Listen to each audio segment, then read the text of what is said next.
Llega el periodismo de investigación, se consolida, surge consejo de redacción, que ahorita voy a presentar a Gina, surge la silla vacía con periodismo de investigación, se identifica la transformación de los medios de comunicación en Colombia, de lo análogo a lo digital, y entra la conversión o convergencia de medios y del periodismo de investigación con el periodismo de datos.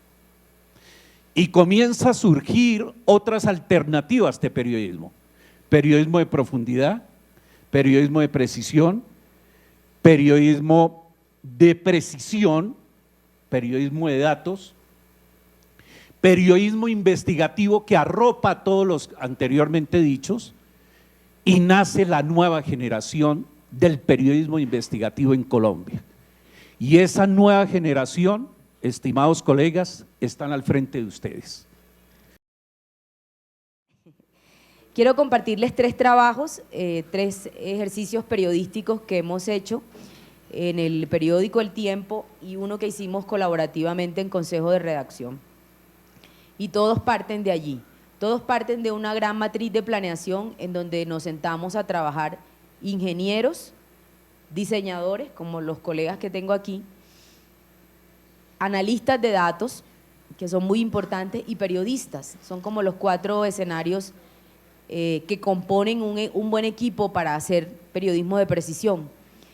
El primer escenario que les comparto es esto que publicamos hace 2 años y medio ya en el diario, a partir de una gran pregunta, y era ¿qué tan mal se presta el servicio de salud en Colombia? Y de alguna forma eso lo resuelven un montón de titulares de medios de comunicación cuando muestran a la gente haciendo colas en la GPS para reclamar lo que ya todos sabemos que entregan, que es un ibuprofeno o loratadina. Parece que cambia la cosa cuando la salud ahora ya, a partir de este año, es asumida como un derecho luego de una batalla jurídica bastante ardua. Pero más allá de ese planteamiento, lo que nosotros queríamos era mirar en detalle cuáles eran las diferentes dificultades del sistema, y para mirarlo revisamos 2 años de información que nos dieron la posibilidad de llegar a cosas como esta, como este trabajo, que nos permitió mostrar la realidad desde 2 escenarios distintos, desde la información que está contenida en el sistema judicial y que prueba una de las hipótesis que teníamos, y era que las vidas en Colombia se salvan en los juzgados vía tutela y no en los quirófanos, y me disculparán los doctores, pero es la realidad. Cuando uno va a juzgar por los fallos de tutela de 2 años, comprueba que realmente ocurre muchísimo que las personas acudan a esta vía judicial para poder lograr ser atendidas como deberían. Este trabajo significó un ejercicio de unos 3 meses con un equipo fascinante, que estuvimos revisando la data que estaba en la Defensoría del Pueblo, en la Corte Constitucional, en la Superintendencia Nacional de Salud y en algunas personerías. Digamos que logramos recolectar aproximadamente unos 300.000 datos que nos permitieron ya llegar a lo que ustedes están viendo aquí, que son los mapas de información de las tutelas, las historias, que es lo más importante, creo yo siempre, porque la forma de comunicar es lo que nos va a conectar con la audiencia.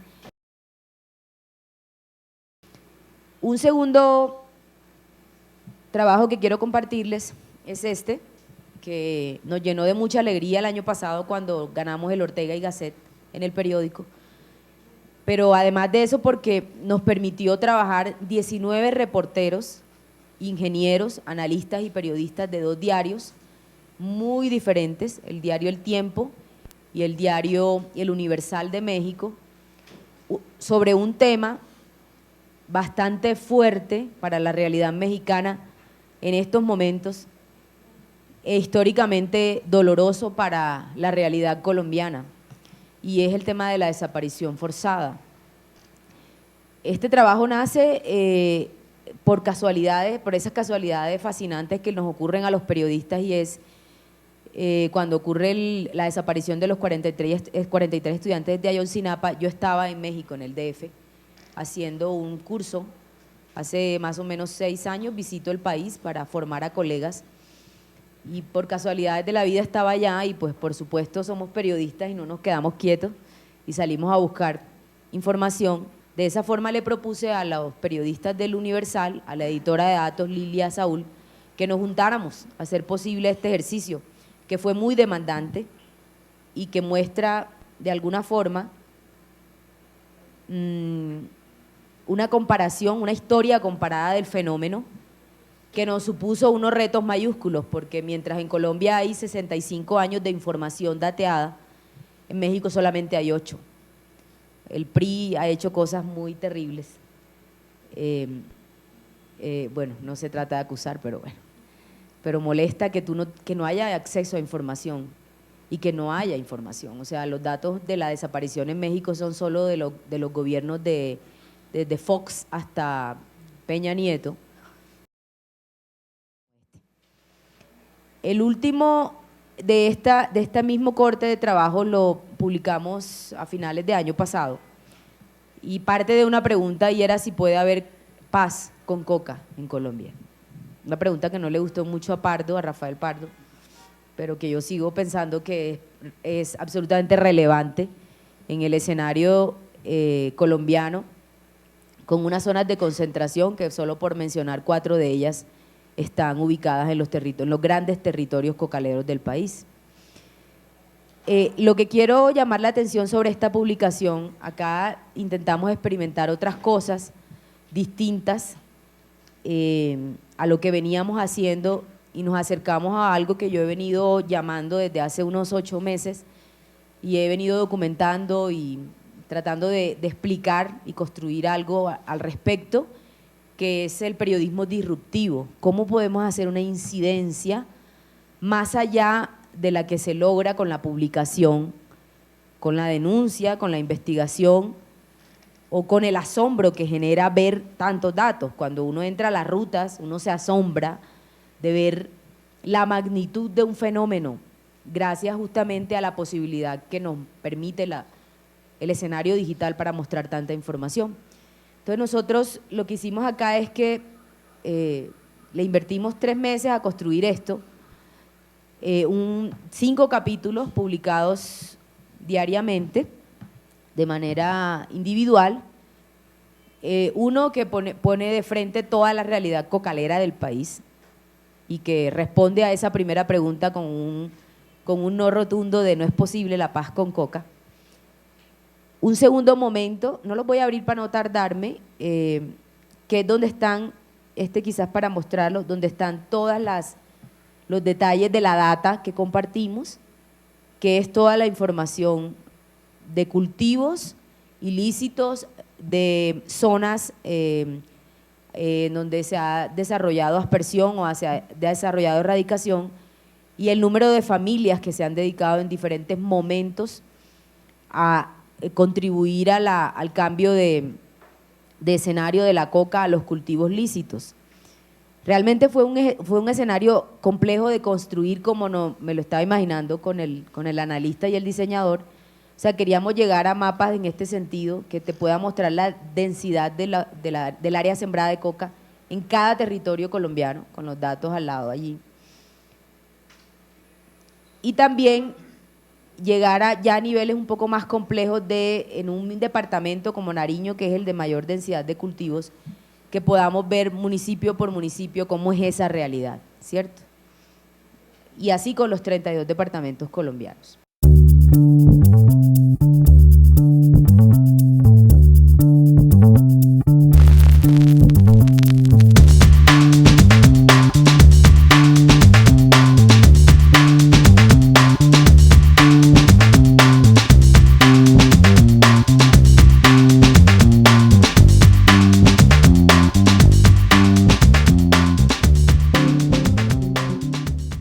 En el 2013 le propuse a María Teresa Ronderos, que era la directora en ese entonces de Verdad Abierta, construir una base de datos con información de las masacres que estaban confesando los paramilitares.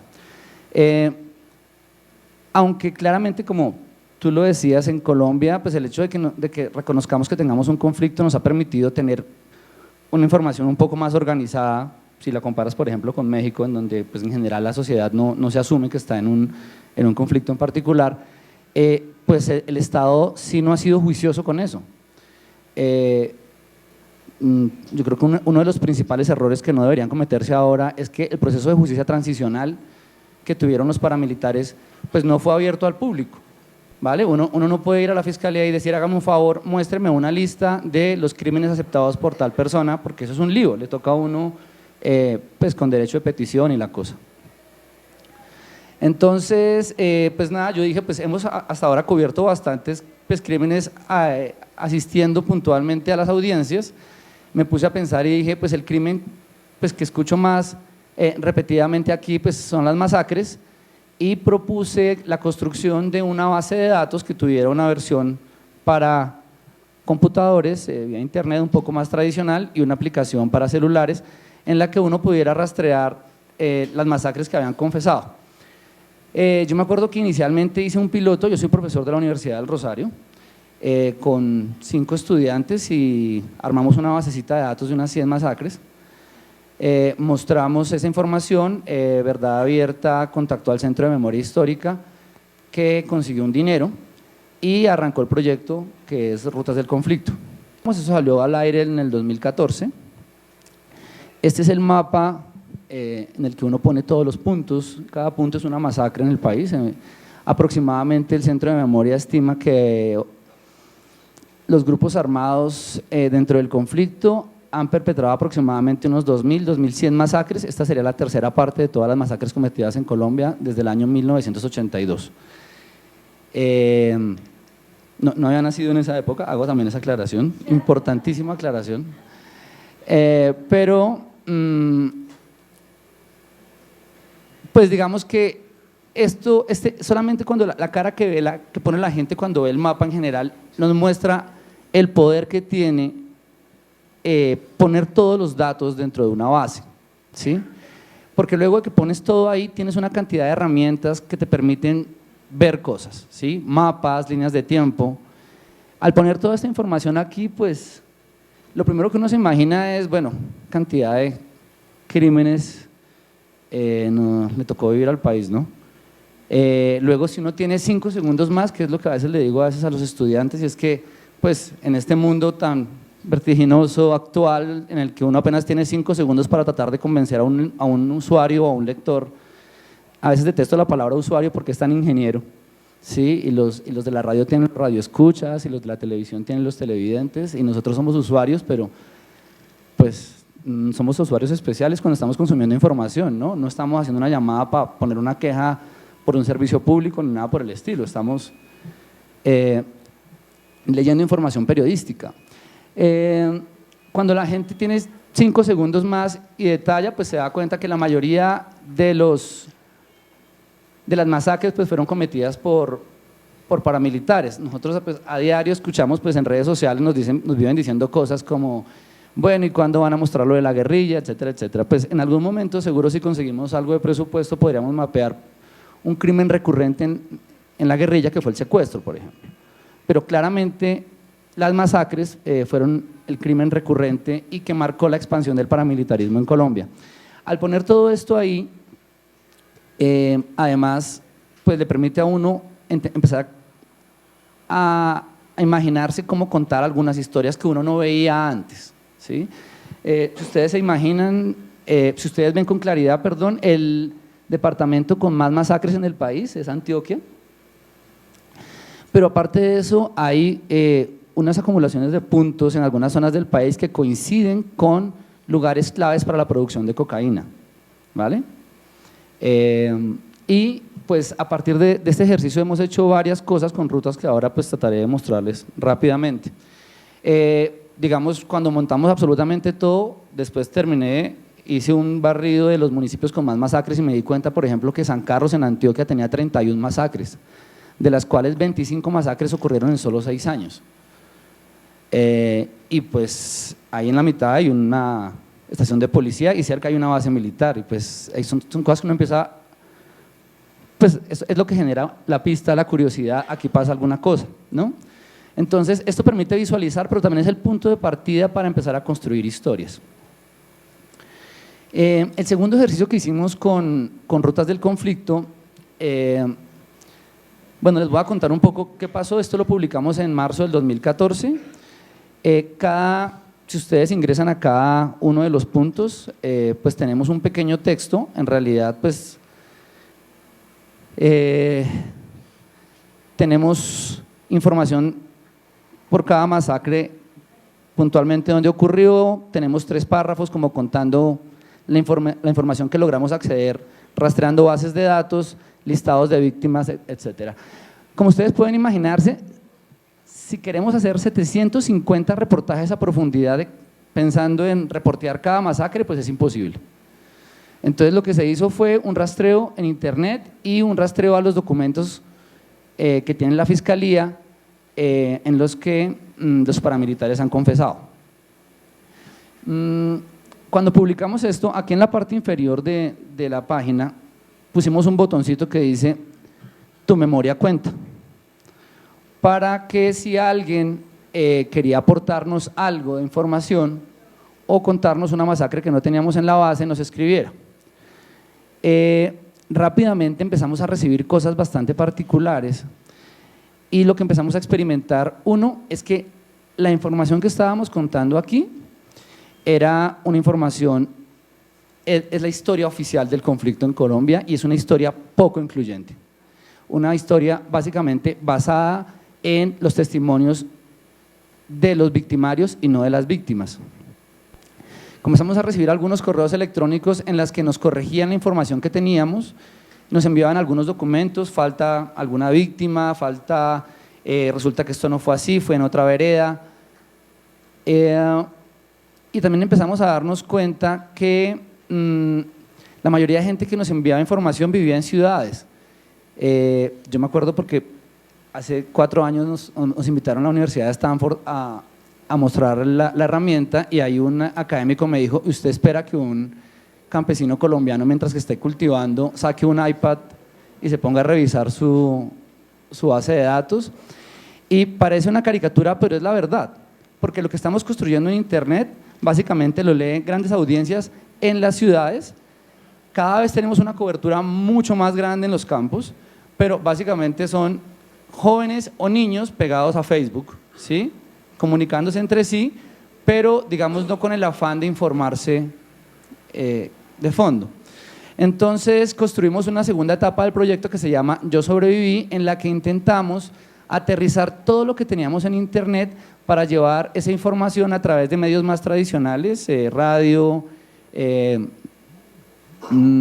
inclusive imprimíamos varios de los registros y los mostrábamos en carteleras en algunas zonas donde sabíamos que había una concentración grande de masacres.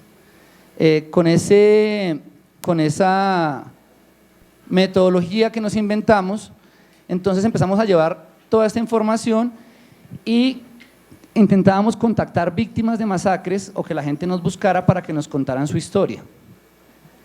Y le preguntábamos 3 cosas. Les preguntábamos cómo era su vida en ese momento, qué pasó ese día y cómo le cambió la vida luego, después de la masacre.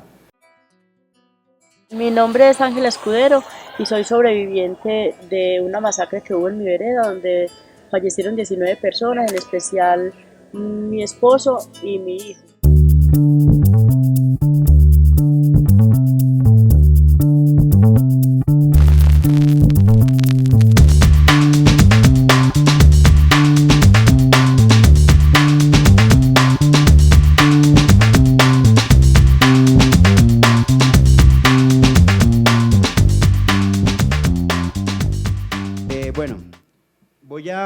No les voy a mostrar como a diferencia de Gina y Oscar, como el trabajo más grande que hemos hecho en La Silla, porque claramente tenemos una sección donde están todos nuestros trabajos de periodismo de datos, entonces creo que es más fácil si les digo dónde está para que cuando tengan tiempo la busquen a detalle. Y aquí en el menú encuentran una opción que se llama Hágame el cruce, y son todas las historias que se hacen a partir de los datos. Es decir, detrás de todas estas historias es una hermosa hoja de Excel que es mi mejor amiga desde que entré a la silla vacía. Creo que el hecho de tener esta sección nos ha llevado a darnos cuenta de que los espectadores como nosotros sí les interesan estos temas y se los mostramos de una forma más fácil. Claro, nadie se va a leer las 120 o las 300 páginas del acuerdo, pero si en un gráfico tú le pones todos los puntos a los que acordaron la FARC y el gobierno y se los pintas de colorcitos, claro, el acuerdo de paz fueron muchísimos puntos de varios temas, sobre agro, participación política, fin del conflicto, bla, bla, bla. Entonces le pusimos un dibujito que pintara cada tema. Entonces ya tenemos un listado de temas de algo que todavía no les voy a decir qué es, de algo que acordaron dos cosas en Colombia por las que han venido peleando y matándose durante 50 años, ¿no? Pero si uno quiere entrar a profundidad, ustedes se preguntarán, ¿y pero qué significan los colores? ¿Cómo así azul y cómo así morado? Hay unas pestañas que están acá arriba que dice quién se dio más. Entonces, aquí en quién se dio más es quién se dio más en ese punto. Entonces, en el primer punto del agro está azul, es porque quien se dio más fue el gobierno. Y esto lo queríamos hacer era porque la oposición de este país estaba circulando una cadena de WhatsApp diciendo que el gobierno le estaba entregando el país a las FARC. Y nosotros dijimos, bueno, vamos a leernos, bueno, al periodista, pobrecito, sí le tocó leerse las 220 y tantas páginas, porque él tenía que ver en cada punto qué quería primero el gobierno y qué querían las FARC y ver si lo que se llegó era más lo que quería el gobierno de la FARC o ambos, ¿no? Entonces, esa comparación, siempre que hay una comparación, yo siempre voy a pintar un gráfico. Por eso cuando a mí me preguntan, cuando a mí me dicen, mira, oye, quiero hacer un mapa, yo enseguida le pongo mala cara y yo le hago una pregunta, ¿qué quieres contar? Porque no siempre un mapa es lo que va a contar mejor tu historia. Un nicho, los medios digitales, hace 10 años no eran los medios digitales, hoy son medios digitales, es un nicho, es algo que está en crecimiento y que depende de las nuevas tecnologías. Si las nuevas tecnologías no se hubiesen transformado y hubiesen crecido como han crecido hasta hoy, creo que el periodismo no hubiese llegado a notar estos alcances que pueden contener cuando se trabaja conjuntamente con equipos de distintas disciplinas. Entonces yo les voy a mostrar este video de 2 minutos 21, que nos demoramos editando tres días. Cuando digo editando, no fue 3 días yo sentado ahí en Adobe Premiere editando el video, no. Si fueron 3 días en que un día primero la periodista hizo la reportería, el otro día revisaron el guión y el último día yo armé y volvieron a revisar el guión ya armado con el contenido audiovisual y ver si correspondía y si realmente estaba contando algo interesante.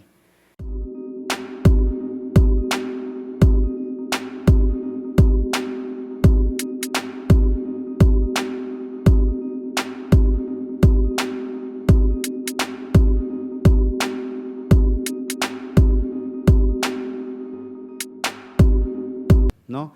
Si este video nosotros lo hubiésemos titulado el sistema multipropósito, el sistema de catastro multipropósito en Colombia, yo estoy completamente seguro que nadie hubiese entrado a ver el video, solamente por el título. Entonces, yo creo que las audiencias hay que engancharlas desde el inicio, ¿no? Si vas a hacer un gráfico, si vas a hacer una historia, si vas a hacer lo que sea, yo creo que no debes soltar todo al inicio, porque entonces ¿qué dejas para después? Sino intentar engancharlo con algo atractivo que haga que la persona permanezca y vea y digiera todo el contenido.